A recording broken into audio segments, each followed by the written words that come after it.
sheekh saylkan wuxuu soo qoray sheekh xaaskayga oo dhimatay iguna lahayd meherkii ma u sadaqayn karaa mise waa dhaxal طبعا ayadoo meherkii kule ayuu dhintay marka wuxuu leeyahay meherkaas ay u lahayd ma u sadaqeeyaa mise dadkii waratada ahaa oo dhaxalkeeda iska lahaa baa iska leh meherkaas بسم الله الحمد لله والصلاة والسلام على رسول الله صلى الله عليه وسلم مهرك حاسو أي لا ذهي وحولا حاسو أي لا ذهي الدين لو صاعي أو لا عيمه وقار لو صاعي وجدون تنا إياذا أي إسكالي أو ملكنيس ninkiina bari buu noqonayaa haddii aan la siinin ee la magacaabay waa dayn ninkii lagu leeyahay dimadiisuna bari ma aha haddii uu dhintana dayn buu la dhimanayaa waana arrin aad u khatar badan daynta in lagu dhinto oo nebigu sala allahu calayhi wasalam saxaabigii markii loo keenay wuxuu yidhi dayn ma lagu leeyahay habaa la yidhi xoolo lagu gudo ma hayaa mayaa la yidhi idinku ku tukada yidhi anigu ku tukan mahaye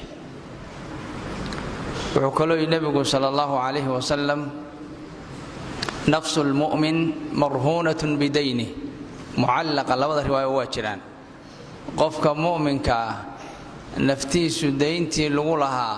ayaa xabsi ugu jirtaa qofka marka waxa la rabaa daynta inuu iska bixiyo inta uu nool yahay una degdego sidoo kale waxa la rabaa haweenta xaqeeda in la siiyo gabadhu ilaahay kuma dhihin xoolaha inkastoo curfigeedna gabadhu meherka haddii la siiyo ay u haysato reerku inuu kala soconayo oo curfi khaldan waay gabadhu xoolaheeda iyadaa leh xoolaha siiya ganacsi bay ku geli kartaa danbay ku qabsan kartaa xoolaheeda ilaahay kuma dhihin haddaan u soo gudubno marka arrinteennii xukunka ahayd gabadhii hadday dhimato iyadoo xoolihii kugu leh xoolahaasi waa dhaxal dadkii gabadha dhaxli lahaa baa xoolaha iska leh ninku haddii ay ku mehersanayd oo xaaskii uu yahay xaaskiisii qayb buu ku leeyahay haddayna carruur u dhalin oo carruur aysan jirin gabadhu haysan kala badh isagaa leh haddii ay carruur u dhashay ama cid kale ha dhashay carruur ay dhashay joogtana 4 meelood oo meel buu leeyahay xoolaha intii soo hadhay dadkii gabadha dhaxli lahayd ama waalid ha ahaada ama awlaad ha ahaada ama walaalo ha ahaada dhaxalka lahaa dadka ayaa la siinayaa adiguna ma sadaqaysan kartid xoolo aadan lahayn sadaqadooda lama ogola shardiga sadaqadu xoolaha waa inaad adigu leedahay